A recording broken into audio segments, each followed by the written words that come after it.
Usul ke-52, iaitu hadis-hadis yang menyatakan Khadir dikurniakan umur yang panjang dan beliau masih hidup di zaman Rasulullah sallallahu alaihi wasallam.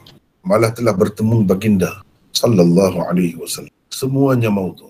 Sama ada pertemuannya ketika Rasulullah sallallahu alaihi wasallam masih sihat atau ketika baginda hampir wafat.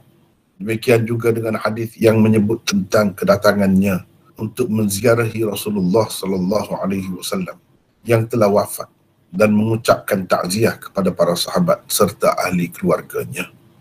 Hadis-hadis yang menyatakan Khadir hidup hingga ke akhir zaman juga sama keadaannya. Maknanya maudhu' lah.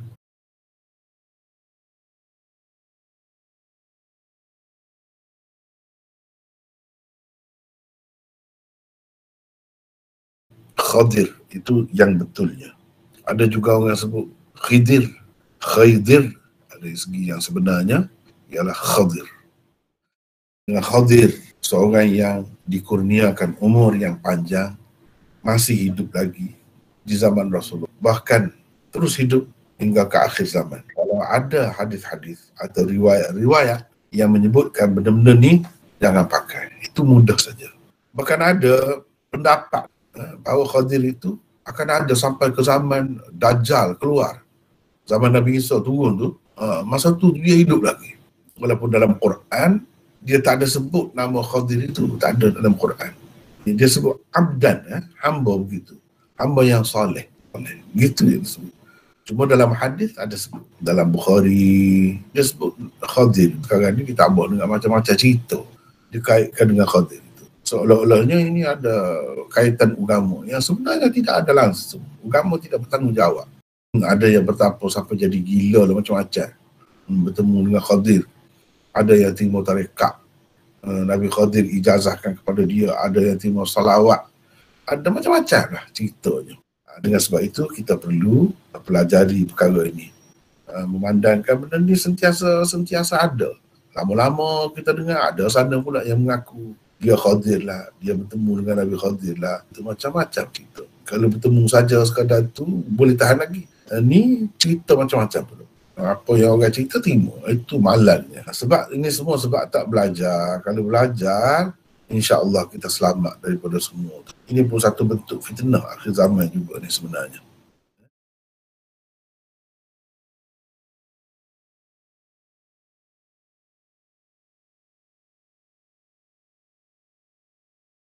Contoh pertama, bahawasanya pernah Rasulullah SAW berada di dalam masjid.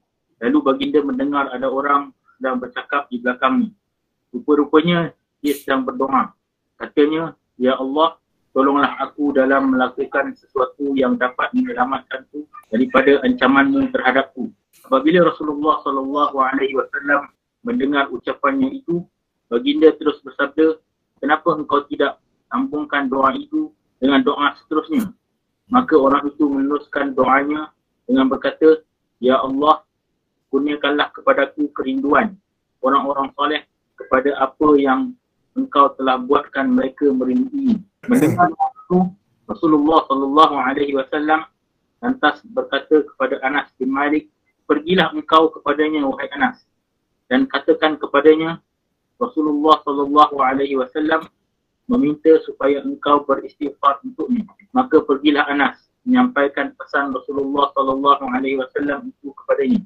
Orang itu pun berkata, "Wahai Anas, pergilah kembali kepada Rasulullah SAW dan dapatkan kepastian daripadanya." Lantas Nabi SAW berkata, "Katakanlah kepadanya, ya." Setelah itu barulah dia berkata kepada Anas, "Pergi dan ceritakanlah kepadanya." Itu Nabi SAW. Sesungguhnya Allah telah melebihkan daripada Nabi-Nabi yang lain seperti dia telah melebihkan bulan Ramadan daripada bulan-bulan yang lain. Dan dia melebihkan umatmu daripada umat-umat yang lain seperti dia melebihkan hari Jumaat daripada segala hari. Mereka kemudiannya pergi untuk melihat. Rupa-rupanya dia Khadir alaihissalam.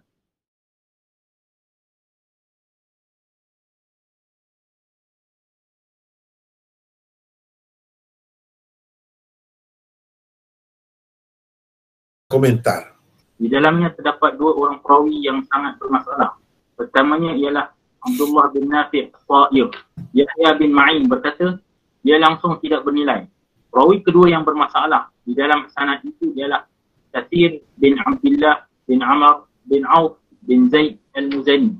Yahya bin Ma'in dan Ahmad bin Hanbal berkata, riwayatnya langsung tidak bernilai. Dia tidak layak ditulis. Matanya pula jelas menunjukkan dia adalah sesuatu yang diada-adakan. Ulama-ulama pun kalau dia ada minat, kecenderungan, simpati dengan orang-orang sufi, dia akan terkena. Itu yang mudah cik. Suyuti, dia orang sufi. Dia ulama. Hebat Suyuti ni. Bukan cala-cala orang. Tapi bila dia ada buah tu, kenalah dia. Dia akan jadi, ada yang berat pun kadang-kadang kita tengok, kenapa jadi bias pula di sini? Dia boleh kata dhaif saja. Kalau mengikut ulama ada perawi yang macam tu, ada dia maudhu' dah. Tapi dia ringankan. Semoga Allah SWT mengampunkan kita dan mereka semua. Semuanya ada salah silap ya. Ada kekurangan dan kelemahan. Gitulah. Perkara ganjil yang bercanggah dengan riwayat-riwayat yang sahih dan prinsip-prinsip syariat yang terdapat di dalam matanya jelas sekali. Betapa tidaknya, siapapun yang ada sedikit sahaja iman di dalam hatinya akan berasa pelik dengan seseorang yang sempat dengan zaman Rasulullah SAW, malah telah berada begitu dekat di belakang baginda. Hingga suaranya berdoa didengar oleh baginda, tetapi tidak mengambil peluang untuk bertemu. Sebaliknya memakai perantara untuk bercakap dengan Rasulullah SAW. Apa yang menghalangnya untuk bercakap dengan baginda secara berdepan? Kenapa dia tak mari depan dengan Nabi? Sepatutnya menghadap depan lah baru lebih beradab. Ni apa macam ni di belakang? Dekat tu sebab dengar suara tu. Sehingga tidak ada di dalam mana-mana riwayat. Dia pergi bersalam ke, dakap ke, duduk ke di hadapan Nabi. Apa perlu tu? Nabi nak cerita kepada dia tu kena hantar Anas. Lepas tu pergi mari Anas. Apa yang menghalang ni apa? Rasulullah SAW digambarkan sebagai orang yang berharap kepada Khadir supaya beristighfar kepada Allah untuknya. Bukankah Allah telah meliharkan keampunannya untuk Rasulullah SAW di dalam beberapa firman-Nya? Ada udang di sebalik batu di belakang cerita yang direka dan diada-adakan ini. Ialah kedudukan Khadir lebih tinggi lagi di sisi Allah daripada Nabi akhir zaman, merupakan penutup sekalian Nabi alaihissalam. Kalau Khadir hanya seorang wali bukan Nabi, maka daripada kisah ini dapat difaham bahawa Nabi Muhammad pun memerlukan wasilah wali dalam memohon sesuatu kepada Allah. Ini benarnya. Di sebalik tu, udang di sebalik batu tu. Dia ada orang-orang sufi ni, dia menganggap wali ni lebih tinggi kedudukannya daripada Nabi-Nabi. Itu bahaya tu. Antara dalil mereka ni lah. Inilah dalil yang dia kata dalil. Antara perkara yang pelik juga ialah kenapa biasanya kisah-kisah kemunculan Khadir menggambarkan beliau selalu menyembunyikan diri dari pandangan orang ramai. Di dalam kisah ini, beliau bukan menyembunyikan diri daripada orang-orang biasa, malah menyembunyikan diri daripada Rasulullah SAW sendiri. Bila diketahui orang dan mereka hendak melihatnya, tiba-tiba sahaja beliau lari menghilangkan diri. Kenapa cepat sangat dia menghilang? Tiba-tiba orang nak ramai-ramai pergi nak tengok, tak ada dah. Kenapa dia lari? Kenapa menyembunyikan diri? Apa salahnya? Kalau bertemu dengan orang ramai, kenapa pergi secara sulit, secara rahsia begitu? Inilah selalu kalau cerita Khadir dia jenis macam tu.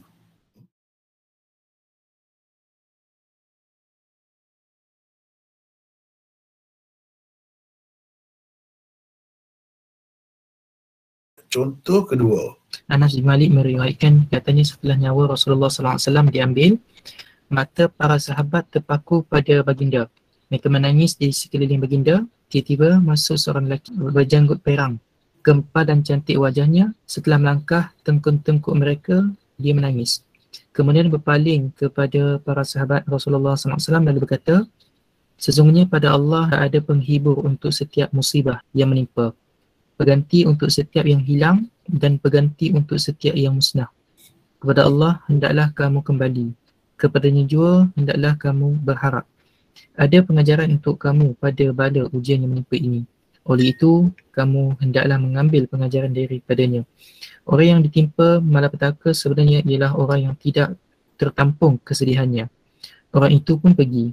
Maka sebahagian mereka sahabat bertanya kepada sebahagian lain, kamu kenalkah orang tadi? Jawab Abu Bakar dan Ali, ya, itulah saudara Rasulullah SAW, Al-Khidir AS.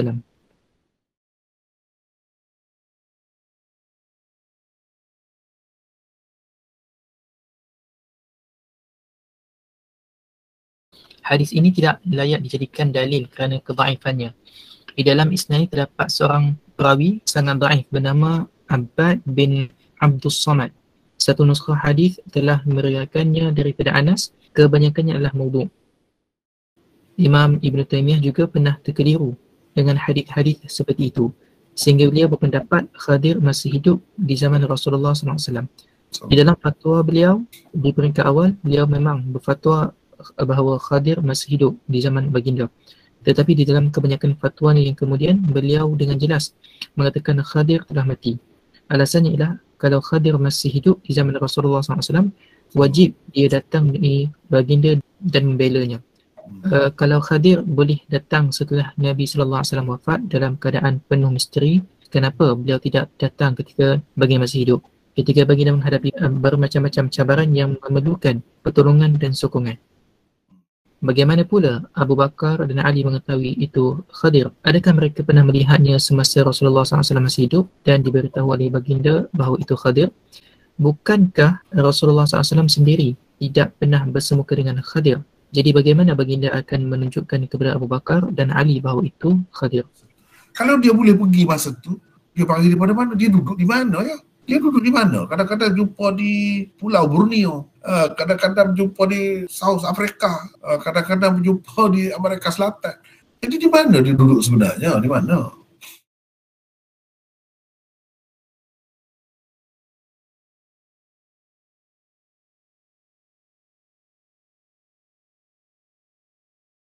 Contoh ketiga, pernah pada suatu hari Rasulullah SAW bercerita panjang tentang Dajjal. Antara yang diceritakan oleh baginda tentangnya ialah kata baginda, ia, yakni Dajjal akan datang. Ia tidak dapat masuk ke lorong-lorong Madinah, maksud jalan-jalan Madinah. Ia akan datang sehingga ke sebahagian kawasan tanah tidak subur dekat Madinah. Maka keluarlah kepadanya pada hari itu seorang lelaki yang merupakan sebaik-baik manusia atau antara manusia terbaik.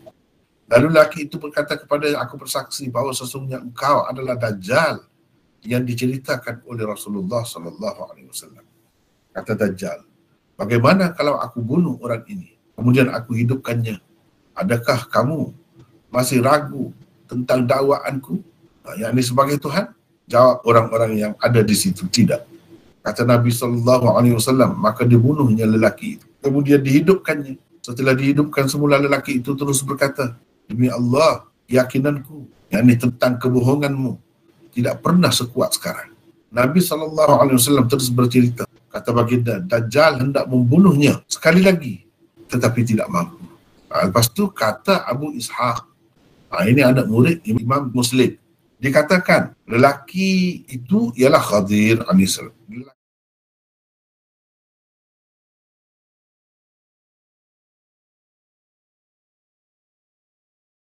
Daripada riwayat Muslim di atas, jelas bahawa dikatakan lelaki iaitu yang tersebut dalam hadis itu ialah Al-Khadir alaihissalam itu tidak lebih daripada tambahan berupa komentar Abu Ishaq Ibrahim bin Sufyan, iaitu murid Muslim. Setelah selesai hadis itu dikemukakan oleh Muslim. Itu ceritanya. Itu bukan sebahagian hadis. Tapi orang-orang yang terima bahawa Khadir ni masih hidup lagi kan. Ini salah satu dalilnya. Kononnya dalam Muslim. Dalam Muslim pun itu bukan hadis tu. Tu kena tahu dulu. Jelas tu. Qala Abu Ishaq. Dia sebut. Abu Ishaq tu siapa? Yang meriwayatkan Sahih Muslim tu daripada Muslim lah. Dia tambah. Dia sebut. Bukan Imam Muslim kata dah. Memang bukan hadis pun. Bukan Imam Muslim pun kata. Yang kata begitu anak murid dia. Apa yang disebut oleh murid Muslim, Abu Ishaq bukan hujah dalam agama. Abu Ishaq kata, yuqalu, dikatakan.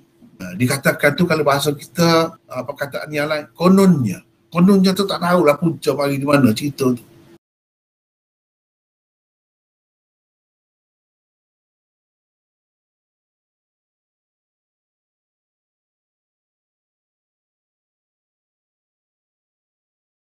Tiga-tiga contoh yang dikemukakan di atas merupakan riwayat terbaik yang dijadikan pegangan oleh orang-orang yang percaya Khadir masih hidup hingga ke hari ini.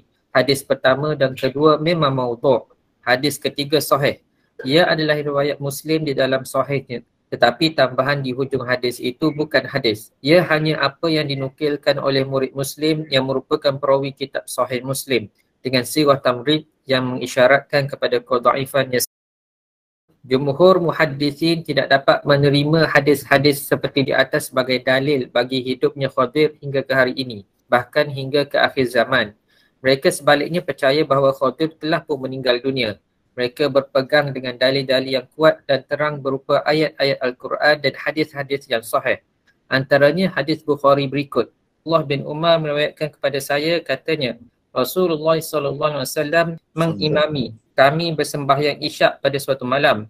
Itulah sembahyang yang orang ramai panggil atamah. Setelah selesai bersembahyang, baginda SAW menghadapi kami lalu berkata, ingat baik-baik malam ini, sesungguhnya tidak ada seorang pun yang hidup di atas muka bumi pada malam ini akan terus hidup selepas 100 tahun, iaitu bermula dari malam ini.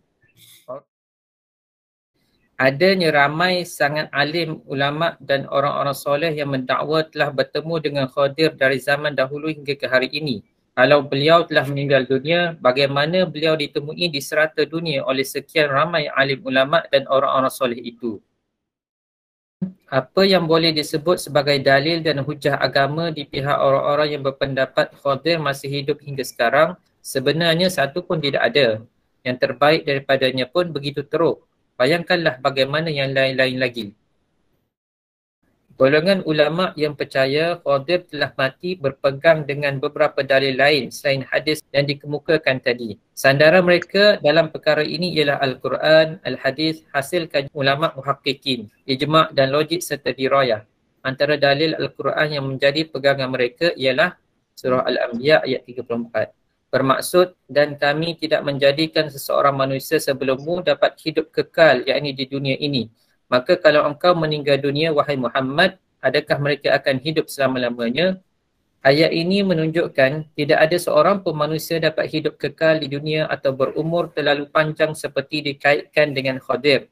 Kalau jika Khadir masih hidup di zaman Rasulullah SAW dalam keadaan beliau bebas pergi ke mana-mana tempat yang dikehendakinya sesuai dengan kepercayaan orang-orang yang menganggap beliau masih hidup, beliau sepatutnya pergi menolong baginda sallallahu alaihi wasallam sekurang-kurangnya dalam peperangan yang dilancarkan oleh baginda sallallahu alaihi wasallam.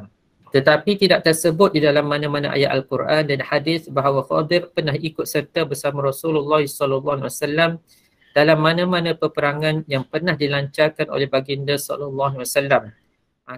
Para ulama muhaqqiqin seperti Imam Bukhari, Ibrahim Al-Harbi, Abu Ja'far Ibn Al-Munadi, Abu Ya'la bin Al-Farra, Abu Tahir Al-Abbadi, Abu Bakar Ibn Al-Arabi, Ibn Al-Jawzi, Ibn Taymiyah, Ibn Al-Qayyim, Ibn Al-Kathir, Hafiz Ibn Hajar dan lain-lain adalah antara tokoh yang berpendapat Khadir telah pun mati. Antara tokoh hadis yang menerima Khadir masih hidup ialah Ibn Salah dan muridnya An-Nawawi. An-Nawawi di dalam Syarah Muslim berkata, menurut jumhur ulama, beliau yakni Khadir masih hidup dan ada di kalangan kita. Ini adalah suatu perkara yang disepakati di kalangan orang-orang sufi, orang-orang soleh dan ahli makrifat. Cerita-cerita mereka tentang pernah melihatnya duduk bersama-samanya, belajar sesuatu daripadanya dan bersoal jawab dengannya. Beliau berada di tempat suci dan tempat-tempat berkebajikan tidak terhingga banyaknya dan begitu masyhur diketahui semua orang. Hairan, jumhur ulama mana yang dimaksudkan oleh An-Nawawi itu? Pengarang Aunul Ma'bud, Syarah Sunan Abi Daud, Maulana Syamsul Haq Al-Azim Abadi membantah kata-kata An-Nawawi itu dengan katanya, apa yang dikatakan oleh An-Nawawi bahawa jumhur ulama berpendapat Khadir masih hidup itu tidak sahih. Hafiz Ibn Hajar telah menolaknya di dalam Al-Isabah. Abu Hayyan di dalam tafsirnya berkata sebaliknya. Jumhur ulama berpendapat beliau yakni Khadir telah mati. Menurut hukum adat, seorang yang hidup di zaman Nabi Musa iaitu kira-kira 2000 tahun sebelum kelahiran Nabi Muhammad SAW tidak mungkin hidup sampai ke hari ini. Apalagi kalau dikatakan ia tidak dimakan usia. bebas ke mana-mana dan terlindung pula dari pandangan manusia. Untuk mempercayai kewujudan orang seperti itu, semestinya kita umat Islam memerlukan dalil yang kukuh. Abdul Khattab bin Dihyah berkata, para ulama hadis sekata berhubung dengan semua hadis tentang Khadir masih hidup bahawa tidak ada satu pun daripadanya yang sahih.